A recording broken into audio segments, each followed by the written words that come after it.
Bismillahirrahmanirrahim.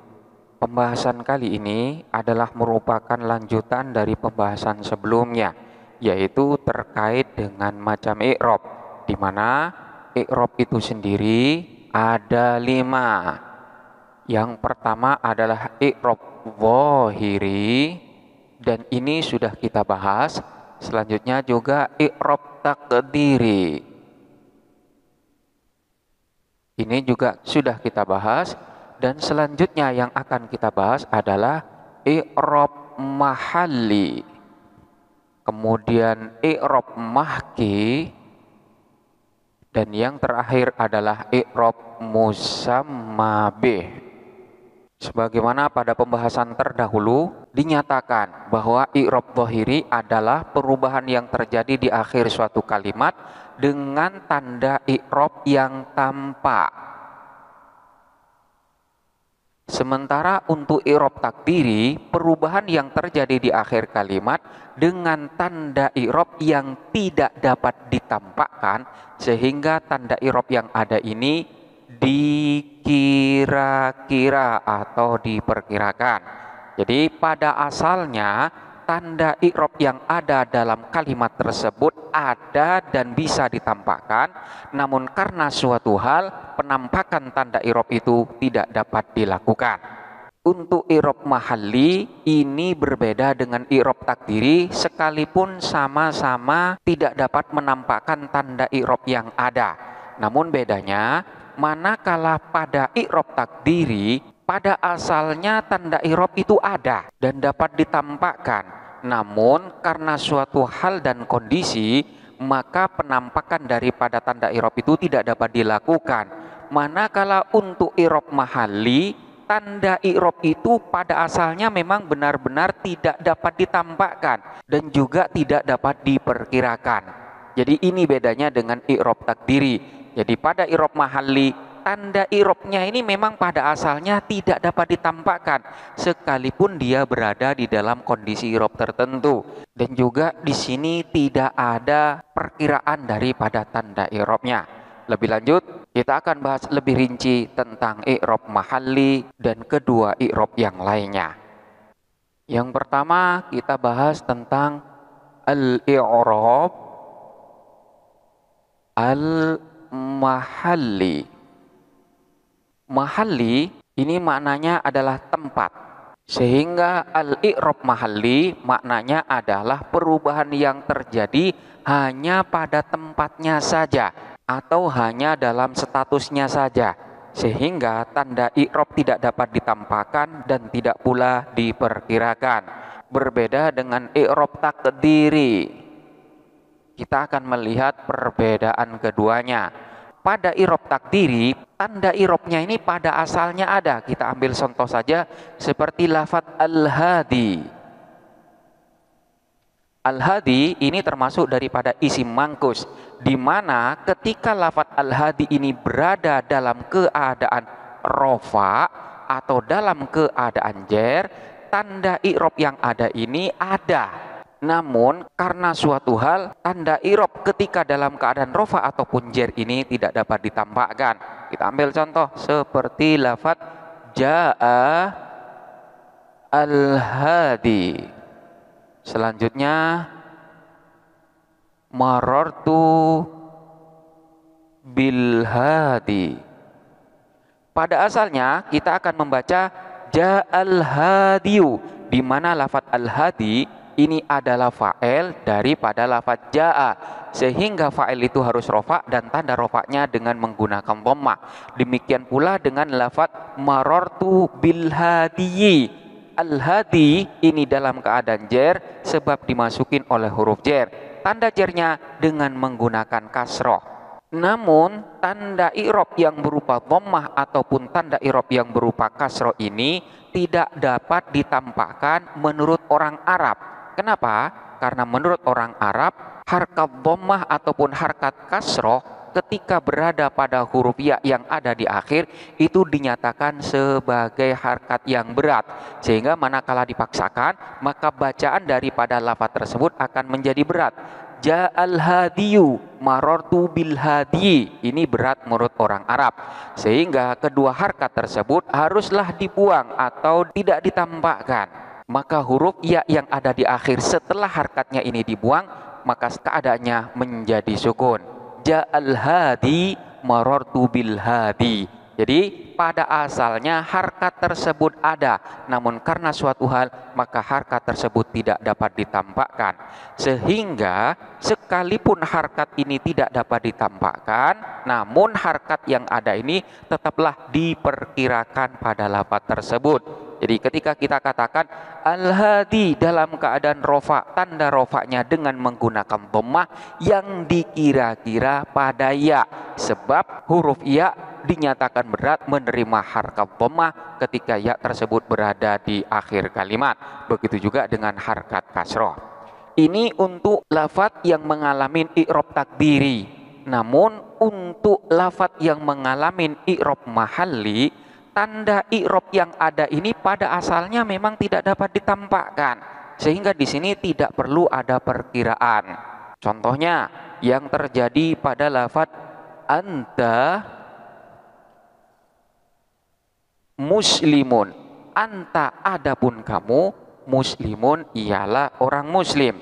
Pada lafaz anta ini dalam keadaan rofa karena kedudukannya sebagai mubtada. Jadi sekali lagi lafaz anta ini berada di dalam tempat yang harusnya dalam keadaan rofa, karena tempat daripada lafaz anta ini berada di tempatnya mubtada. Namun tanda rofa yang ada ini tidak dapat ditampakkan karena lafaz anta memang pada asalnya ketika dibuat sudah berubah lafaz anta, yaitu harkat akhirnya berubah harkat fathah. Tidak bisa kita mengatakan bahwa pada asalnya ini adalah antu. Kenapa? Dalam keadaan bagaimanapun dia tetap dibaca anta, tidak akan merubah kepada harkat akhir dari kalimat tersebut. Dengan demikian maka tanda i'rab yang ada ini tidak dapat ditampakkan dan tidak perlu untuk diperkirakan. Hanya saja statusnya sebagai lafaz yang dalam keadaan rofa karena berada di tempat lafaz yang seharusnya dibaca rofa, yaitu di tempatnya mubtada. Maka i'rab yang terdapat pada lafaz anta inilah yang disebut dengan i'rab mahalli. Perubahan yang terjadi hanya dalam statusnya saja bahwa lafaz ini dalam keadaan rofa. Di dalam pembahasan nahu ada tempat-tempat yang harus dibaca rofa, begitu juga ada tempat-tempat yang harus dibaca nasab dan harus dibaca jer. Seperti ketika lafaz tersebut statusnya sebagai fa'il, maka fa'il harus dibaca rofa. Begitu juga ketika statusnya sebagai naibul fa'il, sebagai isim daripada kana atau khobarnya inna dan lain sebagainya. Demikian pula dengan lafaz yang kedudukannya sebagai maf'ul bih atau sebagai objek, maka maf'ul bih ini statusnya haruslah nasab. Demikian pula ketika berada di tempatnya tamyiz, hal, istisna dan lain sebagainya. Semua tempat-tempat tersebut statusnya dalam keadaan nasab. Jadi ada tempat-tempat yang memang harus dibaca rofa, harus dibaca nasab dan harus dibaca jer. Untuk lafaz-lafaz tertentu hanya memiliki status keadaan i'rab tertentu saja, namun tanda i'rabnya tidak dapat ditampakkan dan juga tidak diperkirakan. Lafaz-lafaz tersebut mengalami i'rab mahalli. Ini bedanya antara i'rab mahalli dengan i'rab takdiri. Selanjutnya, lafaz-lafaz apa saja yang mengalami i'rab mahalli? I'rab mahalli ini hanya terjadi pada kalimat isim atau kalimat fi'il yang dihukumin mabni saja. Sehingga karena statusnya dia itu sebagai kalimat yang mabni, maka pada asalnya memang tidak ada tanda i'rab yang ditampakkan dan juga tidak dapat diperkirakan. Lafaz-lafaz tersebut adalah yang pertama, berupa fi'il mati yang dimasukin oleh amil jazm. Ketika fi'il mati ini dimasukin oleh amil jazm, maka fi'il madhi ini statusnya sebagai fi'il yang dalam keadaan i'rab jazm sekalipun tanda i'rab jazmnya tidak ada. Kita ambil contoh seperti lafaz man jadda wajada. Man adapun barang siapa, jadda ialah bersungguh-sungguh siapa man, wajada maka mendapatkan apa yang diinginkan siapa man. Di sini kita perhatikan lafaz jadda dan lafaz wajada. Kedua lafaz ini adalah merupakan fi'il madhi dan hukumnya adalah mabni fathah. Kedua lafaz ini semuanya dalam keadaan i'rab jazm sebab dimasukin oleh man, di mana man ini adalah merupakan amil jazm yang dapat menjazmkan kepada dua fi'il. Dalam hal ini menjazmkan kepada lafaz jadda dan lafaz wajada. Lafaz jadda ini dalam keadaan i'rab jazm sebab menjadi fi'il syarat daripada man, sementara lafaz wajada ini dalam keadaan i'rab jazm sebagai jawab syarat daripada man. Jadi kedua fi'il ini statusnya adalah i'rab jazm. Namun tanda jazm yang ada pada lafaz jadda ini tidak dapat ditampakkan karena memang statusnya sebagai fi'il yang mabni fathah. Jadi ketika fi'il madhi itu dibuat memang pada asalnya dia dalam keadaan mabni dan kemabniannya itu tergantung kepada bentuk daripada fi'il madhi tersebut. Manakala tidak bersambung dengan dhamir rafa' mutaharrik ataupun wawu jamak, maka kemabnian dari fi'il madhi itu adalah mabni fathah. Jadi ketika dikatakan jadda ini fi'il madhi yang dalam keadaan jazm, mana tanda jazmnya tidak dapat ditampakkan karena memang dia adalah fi'il mabni. Demikian pula dengan lafaz wajada, hanya statusnya saja yang dalam keadaan jazm. Contoh yang lain seperti lafaz in ja'al haqqu zahaqa al-batilu. In jika ja'a datang, al-haqqu apa kebenaran, zahaqa maka hilanglah, al-batilu apa kebatilan. Di sini kita perhatikan kedua lafaz ja'a dan lafaz zahaqa. Kedua lafaz ini adalah fi'il madhi, di mana status daripada fi'il madhi ini dalam keadaan jazm yang dijazmkan oleh amil jazm yang berupa in, di mana in ini adalah amil jazm yang dapat menjazmkan kepada dua fi'il.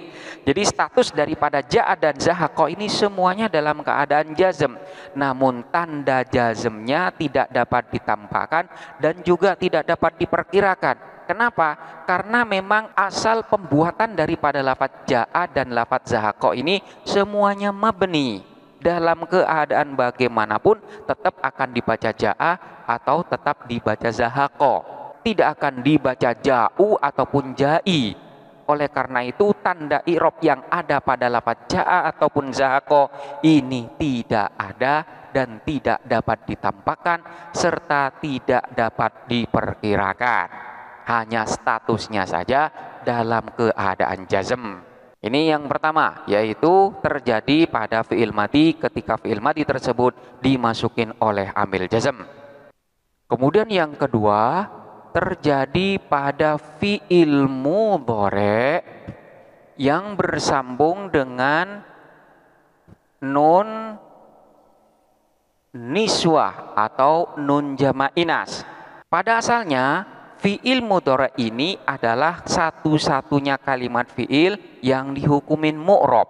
Seperti contoh lafaz yansuru. Lafaz yansuru ini pada asalnya dapat dibaca yansuru, yansuro, atau yansur, di mana ketiganya ini adalah merupakan tanda i'rab. Jadi ketika dalam keadaan rofa maka tanda rofaknya dengan dhammah, ketika nasab tanda nasabnya dengan fathah, ketika jazm tanda jazmnya dengan sukun. Namun, manakala fi'il mudhari ini bersambung dengan nun niswa, maka status daripada fi'il mudhari yang pada asalnya mu'rab ini nantinya akan berubah menjadi mabni, sehingga fi'il mudhari tersebut tidak akan mengalami perubahan pada lafadznya sekalipun berada di dalam status i'rab yang berbeda-beda. Ketika dalam keadaan rofa bentuknya tetap, ketika dalam keadaan nasab ataupun jazm bentuknya pun tetap. Contoh fi'il mudhari yang bersambung dengan nun niswah, katakanlah kita ambil lafadz yansuru, maka akan menjadi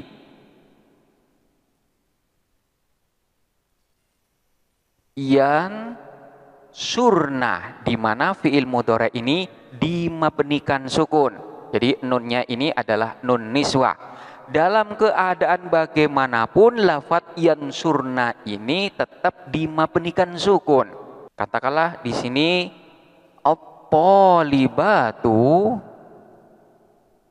yansurna. Adapun siswi-siswi itu yansurna ialah sedang menolong siapa mereka, di mana lafadz yansurna ini dalam keadaan rofa sebagai khobar dari lafadz at-talibatu. Sekalipun dia dalam keadaan rofa, maka di sini tidak bisa diberi tanda rofa yang berupa dhammah, tidak bisa kita katakan yansuruna karena bentuknya adalah mabni. Hanya statusnya saja yang dalam keadaan rofa, sebab tidak ada amil nasab ataupun amil jazm. Begitu juga ketika dimasukin oleh amil nasab, katakanlah di sini dimasukin oleh lan.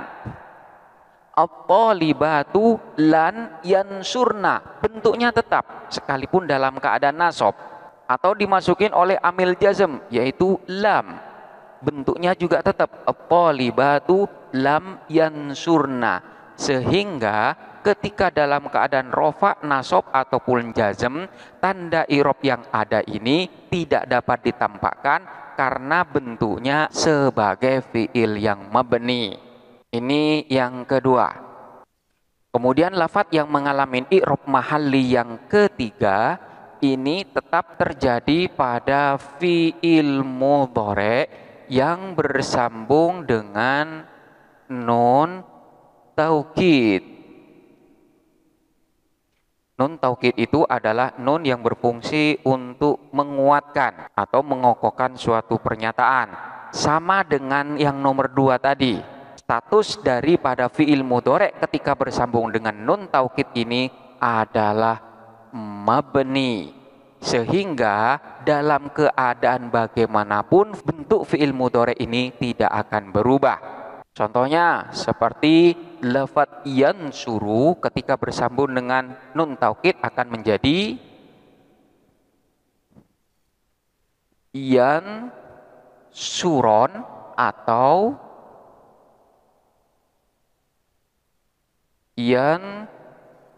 yansuronna. Untuk yansuron ini bersambung dengan nun taukid khafifah.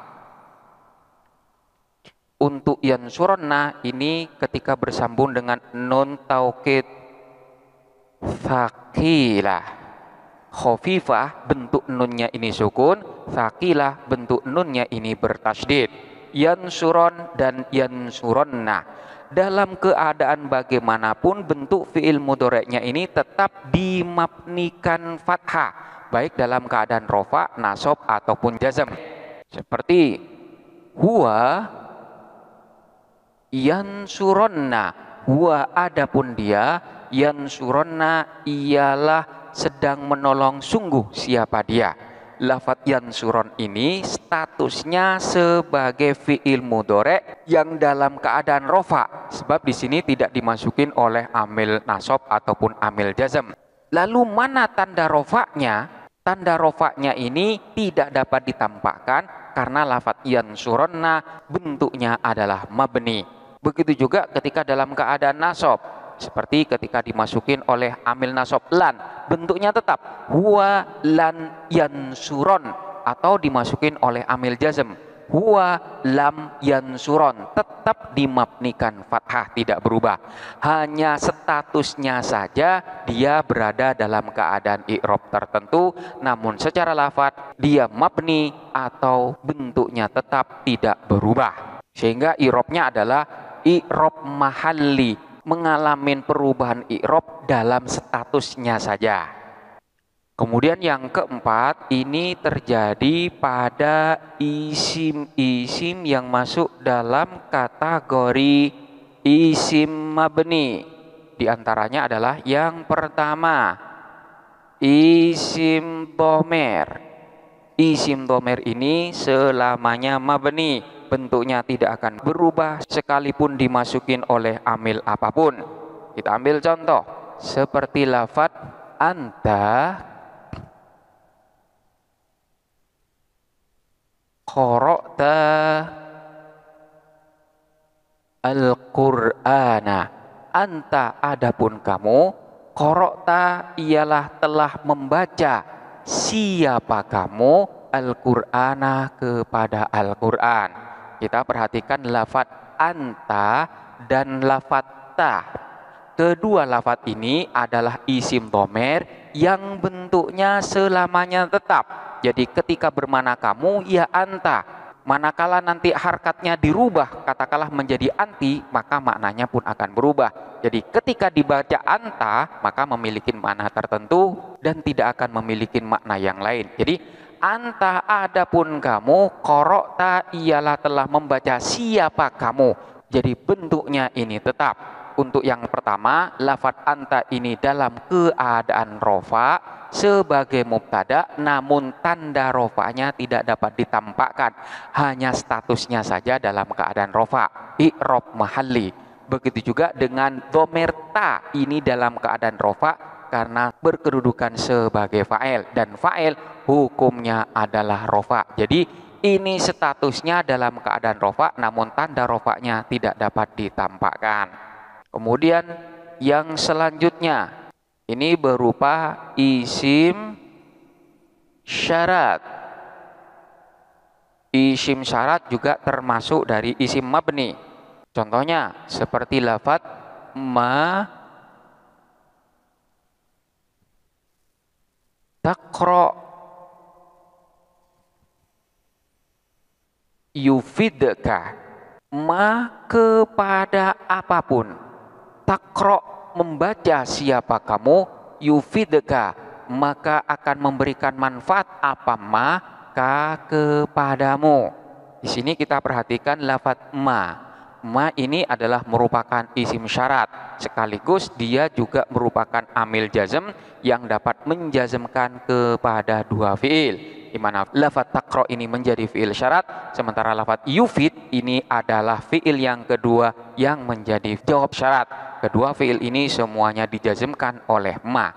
Ma sebagai isim syarat statusnya dalam keadaan nasab sebagai maf'ul bih daripada lafadz taqra. Jadi maf'ul bih yang didahulukan.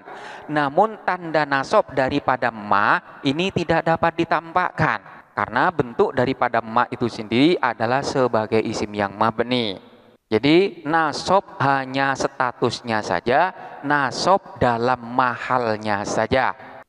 Kemudian selanjutnya adalah berupa isim mausul. Isim mausul ini termasuk daripada isim mabni, sehingga dalam keadaan apapun isim mausul ini bentuknya tetap dan tidak akan berubah. Contohnya seperti lafadz salamun ala man jaa bil haqqi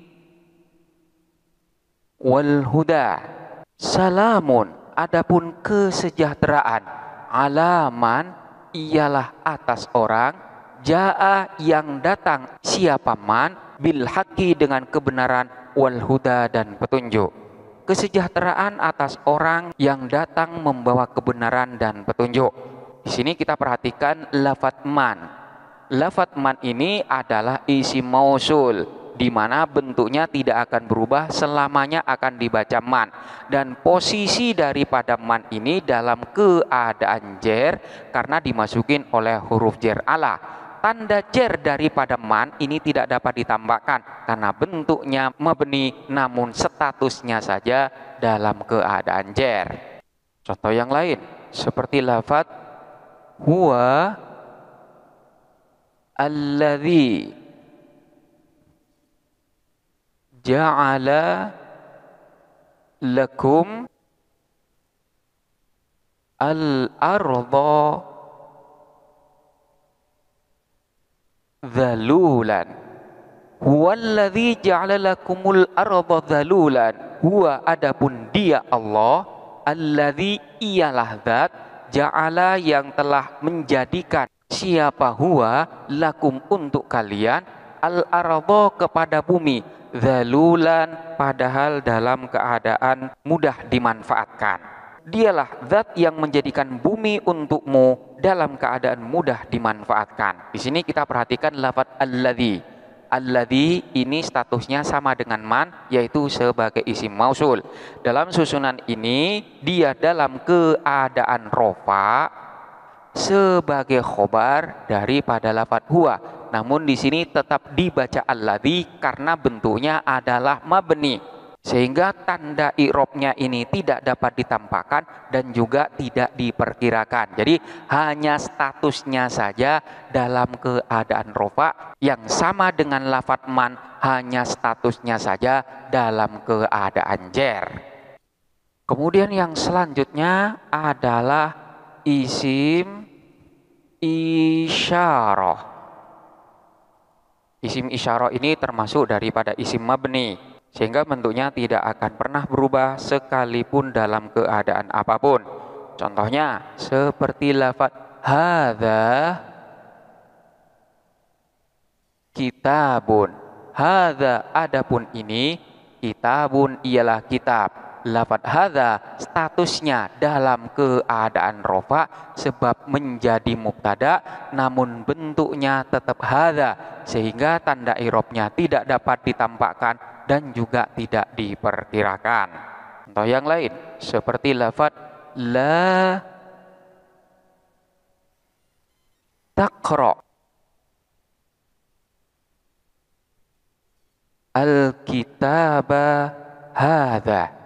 La taqra, janganlah membaca siapa kamu, al-kitaba kepada kitab, hadza yang ini, jangan membaca kitab yang ini. Di sini terdapat isim isyarah yang kedudukannya sebagai naat dari lafaz al-kitaba.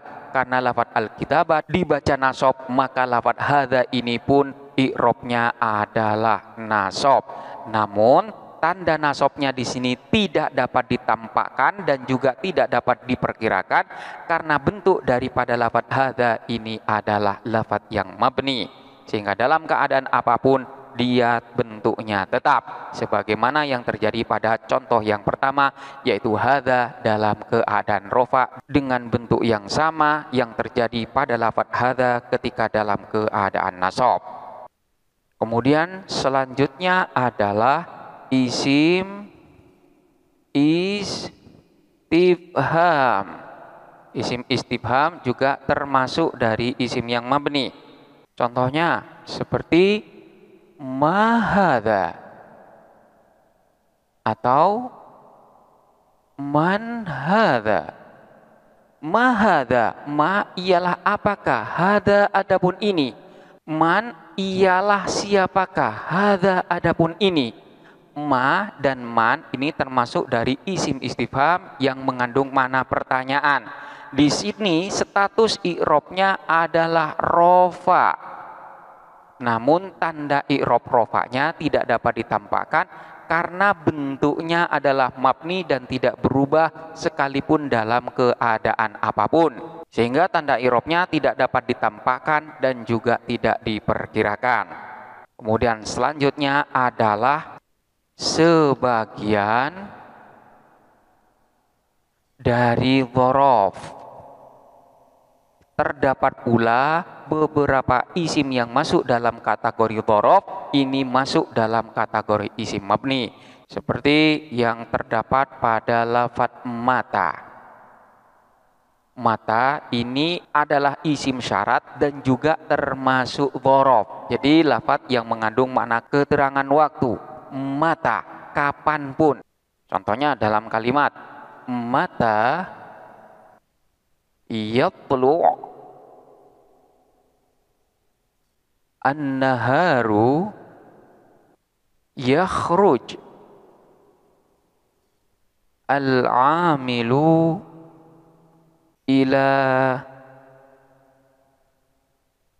amalihi. Mata kapanpun yatlu terbit an-naharu apa siang, yakhruj maka akan keluar al-amilu siapa pekerja ila amalihi menuju pada pekerjaannya. Kapanpun siang menjelang maka pekerja akan keluar menuju pada pekerjaannya. Di sini kita perhatikan lafadz mata yang statusnya dalam keadaan rofa sebagai mubtada, sementara khobarnya adalah lafadz yatlu. Mata adapun kapanpun. Di sini lafadz mata tetap dibaca mata sekalipun dalam keadaan rofa, di mana tanda rofanya ini tidak dapat ditampakkan dan juga tidak diperkirakan. Hanya saja status i'rabnya dalam mahal rofa. Itu adalah beberapa kalimat isim yang masuk dalam kategori isim mabni yang dalam keadaan i'rab apapun bentuknya tetap dan tidak berubah. Kemudian yang kelima yang mengalami i'rab mahalli itu manakala berupa jumlah. Baik jumlah di sini adalah jumlah ismiyah ataupun jumlah fi'liyah. Kita ambil contoh seperti lafadz kana Ahmadu ustadzuhu alimun.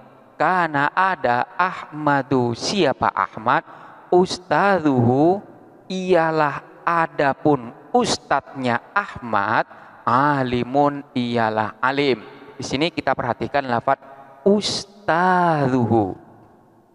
Lafadz ustadzuhu alimun ini adalah jumlah ismiyah, yaitu jumlah yang terdiri dari susunan mubtada dan khobar. Dalam susunan ini, jumlah ini status i'rabnya dalam keadaan nasab sebagai khobar bagi lafadz kana, di mana kana ini merofakkan kepada isimnya dan menasabkan kepada khobarnya. Sekalipun jumlah ini dalam keadaan nasab, namun bacanya tetap ustadzuhu alimun. Ini tetap dibaca rofa, ini tetap dibaca rofa pula, karena susunan ini sebagai susunan mubtada dan khobar, yang keduanya harus dibaca rofa. Lalu tanda nasab daripada ustadzu alimun ini mana? Tanda nasabnya tidak dapat ditampakkan karena ini berupa jumlah. Dengan demikian tanda nasab itu pun tidak dapat diperkirakan. Jadi tidak dapat ditampakkan dan juga tidak dapat diperkirakan. Hanya dalam statusnya saja yang susunan ini dalam keadaan nasab. Jadi nasab dalam statusnya saja. Contoh yang lain seperti lafadz innallaha yaghfiru dzunuba ibadihi ghaira musyrikin.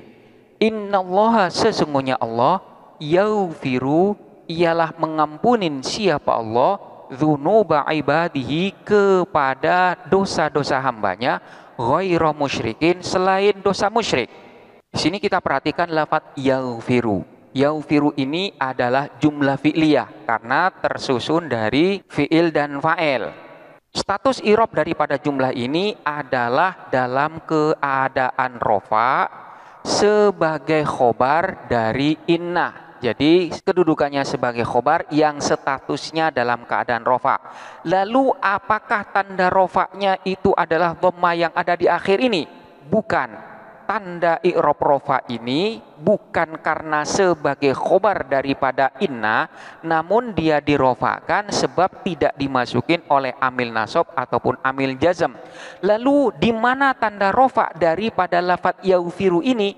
Tanda rofaknya tidak dapat ditampakkan dan juga tidak dapat diperkirakan karena lafadz yaghfiru adalah merupakan jumlah fi'liyah yang tersusun dari fi'il dan fa'il. Dan yang terakhir yang mengalami i'rab mahalli itu adalah syibhul jumlah. Baik syibhul jumlahnya ini terdiri dari susunan jar, majrur, atau terdiri dari susunan dhorof dan madruf. Contohnya seperti lafadz Khalidun amamal baiti. Khalidun adapun Khalid, amamal baiti ialah ada di depan rumah. Kita perhatikan lafadz amamal baiti. Ini adalah syibhul jumlah yang tersusun dari dhorof dan madruf, di mana dhorof ini i'rabnya adalah nasab dan tanda nasabnya dengan menggunakan fathah. Jadi lafadz amama ini nasab karena kedhorofannya. Sementara susunan amamal baiti secara keseluruhan ini adalah sebagai khobar daripada lafadz Khalid. Karena yang menjadi khobar ini adalah susunan dhorof dan madruf, maka tanda i'rabnya di sini tidak dapat ditambahkan. Hanya statusnya saja dalam keadaan rofa sebagai khobar mubtada, namun secara lafadz tanda i'rabnya tidak dapat ditampakkan, juga tidak diperkirakan. Selanjutnya contoh yang berupa jar majrur seperti lafadz inna Aba Bakrin fil masjidi musollian. Inna sesungguhnya Aba Bakrin Abu Bakar fil masjidi ialah berada di masjid, musollian padahal dalam keadaan sholat. Di sini kita perhatikan lafadz fil masjidi. Fil masjidi ini adalah susunan jar dan majrur, di mana status i'rab daripada susunan tersebut adalah sebagai khobar daripada inna yang i'rabnya adalah rofa. Namun di sini tanda rofanya tidak dapat ditampakkan dan juga tidak diperkirakan. Ini adalah beberapa lafadz yang mengalami i'rab mahalli, yaitu perubahan yang terjadi hanya dalam statusnya saja, sehingga tanda i'rabnya tidak dapat ditampakkan dan juga tidak diperkirakan. Kemudian i'rab selanjutnya yaitu al-i'rab al-mahki, atau ada juga yang mengatakan i'rab hikayah. I'rab mahki atau i'rab hikayah ini juga merupakan bagian daripada i'rab mahalli. Artinya, lafadz yang mengalami i'rab mahki ini hanya mengalami i'rab tertentu dalam statusnya saja, baik ketika dalam keadaan rofa, nasab ataupun jar. Lalu apa i'rab hikayah ini? I'rab hikayah itu adalah memperlakukan atau mengi'rab suatu kalimat sebagaimana bentuk asalnya. Bagaimana bentuk asal daripada kalimat itu, seperti itulah kita akan membaca lafaz tersebut. Di sini i'rab mahki ada dua. Ada yang terjadi dalam satu kalimat saja, ada yang berupa beberapa kalimat. Bisa 2, 3, dan seterusnya. Jikalau terjadi pada satu kalimat saja, maka i'rab ini masuk dalam kategori i'rab takdiri, di mana tanda i'rabnya tidak dapat ditampakkan namun diperkirakan saja. Namun manakala i'rab hikayah itu terjadi pada beberapa kalimat, maka ini masuk dalam kategori i'rab mahalli, yaitu hanya statusnya saja dia berada dalam keadaan i'rab tertentu, namun tanda i'rabnya tidak dapat ditampakkan dan juga tidak diperkirakan. Kita ambil contoh untuk i'rab mahki yang terjadi pada satu kalimat, seperti lafaz katabtu ya'lamu. Kata betul menulis siapa saja, ya'lamu kepada lafaz ya'lamu. Saya menulis lafaz ya'lamu. Lafaz ya'lamu ini secara kedudukan i'rab dia dalam keadaan nasab karena sebagai maf'ul bih daripada lafaz kata betul. Namun di sini tanda i'rabnya tidak ditambahkan, hanya diperkirakan saja. Karena pada asalnya lafaz ya'lamu ini bisa berubah ya'lama ataupun ya'lam. Namun karena yang saya kehendakin itu adalah tulisan ya'lamu bukan ya'lama, maka di sini menetapkan lafaz pada bentuk asalnya. Asalnya adalah ya'lamu, maka di sini tetap akan dibaca ya'lamu. Jadi ini adalah i'rab hikayah atau i'rab mahki, memperlakukan atau mengi'rab suatu kalimat sebagaimana bentuk asalnya. Ini kalau memang kita mau menulis lafaz ya'lamu.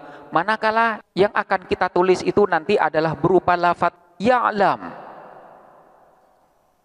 dengan sukun yang ada di akhirnya, maka kita pun akan mengatakan kata betul ya'lam. Saya menulis lafaz ya'lam.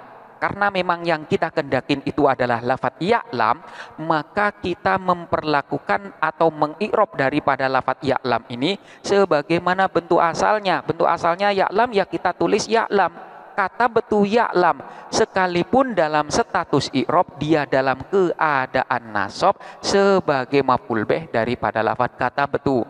Di sini tanda nasabnya dengan menggunakan fathah yang diperkirakan, karena lafaz ya'lam ini statusnya sama dengan isim mufrad. Karena lafaz ya'lam ini dianggap sebagai kalimat isim, di mana pada asalnya di sini terdapat lafaz yang dibuang, yaitu lafaz lafdho. Jadi pada asalnya adalah kata betul lafdho ya'lam. Saya menulis lafaz ya'lam, atau yang diperkirakan di sini adalah berupa lafaz kalimat.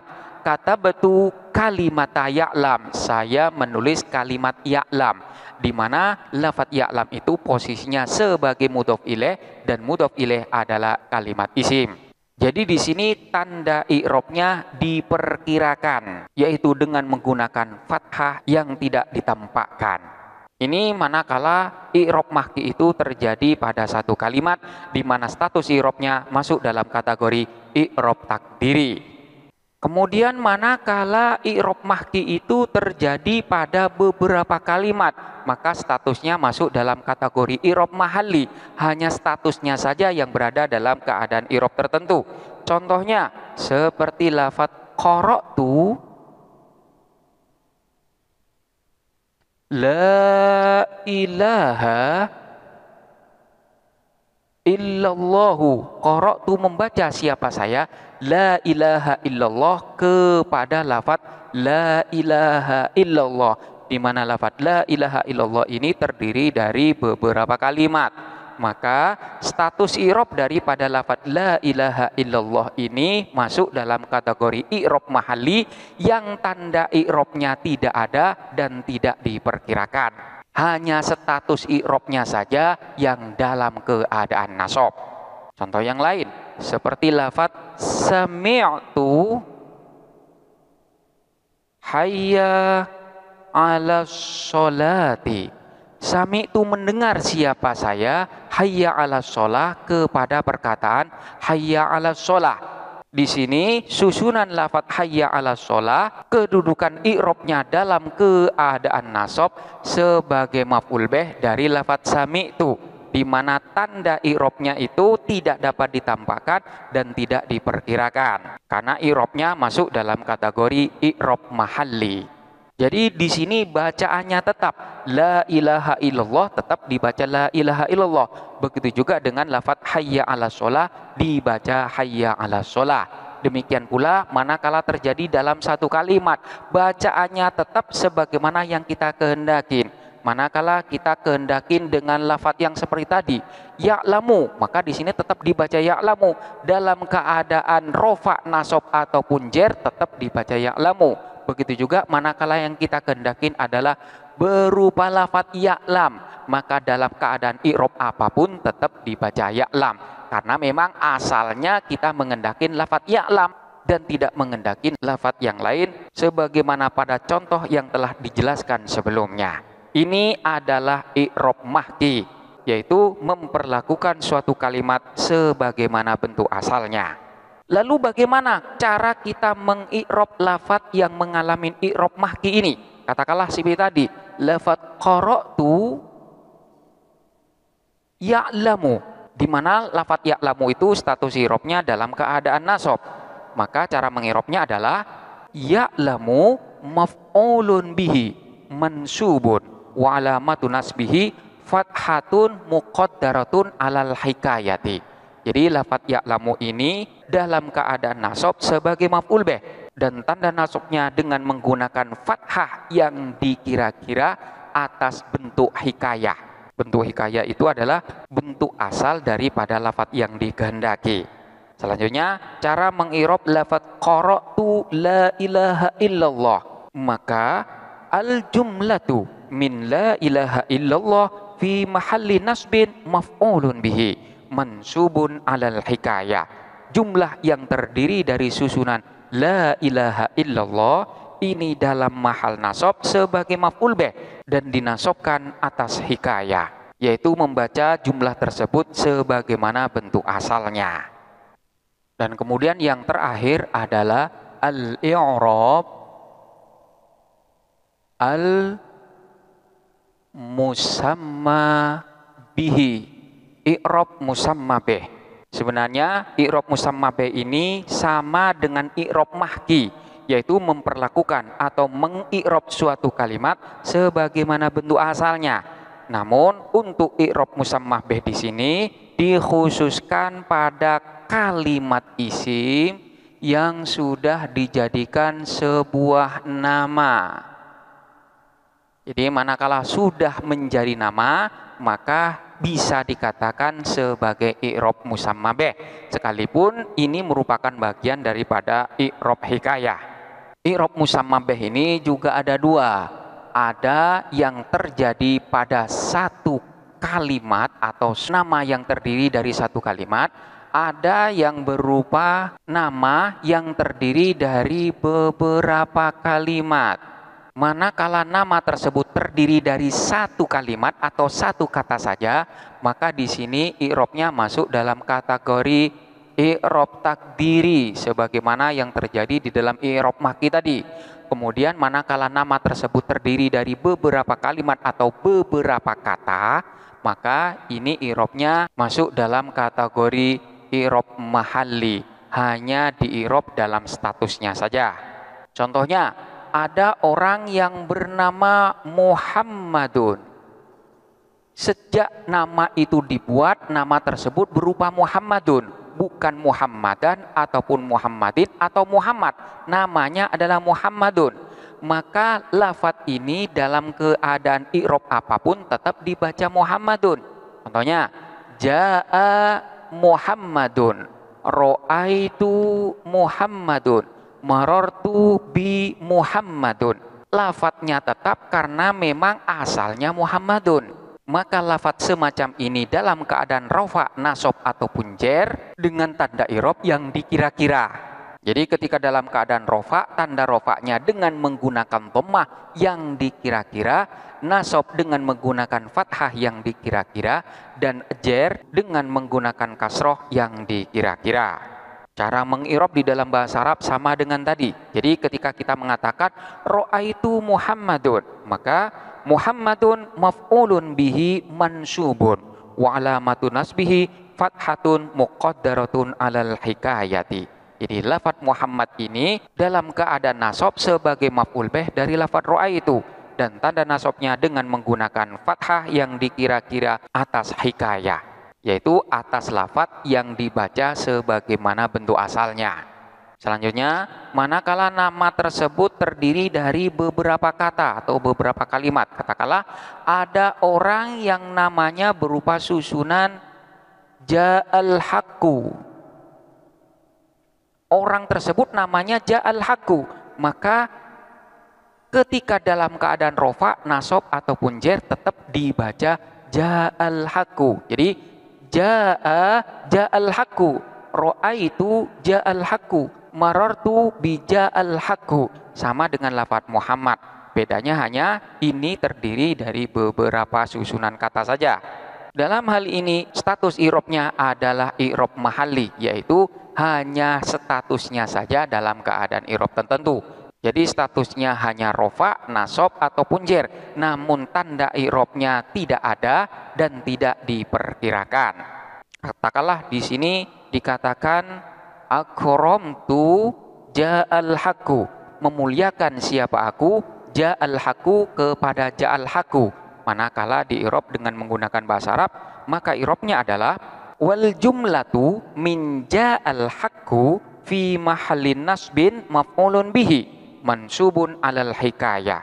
Jumlah yang terdiri dari susunan ja'al haqqu ini dalam mahal nasab sebagai maf'ul bih, dan status nasabnya atas hikayah, yaitu menetapkan bacaan lafaz tersebut sebagaimana pada asalnya. Demikianlah beberapa penjelasan tentang i'rab mahalli, i'rab mahki ataupun disebut dengan i'rab hikayah, dan juga i'rab musamma bih. Selanjutnya silakan dipelajarin dengan seksama dan sampai jumpa pada pembahasan berikutnya.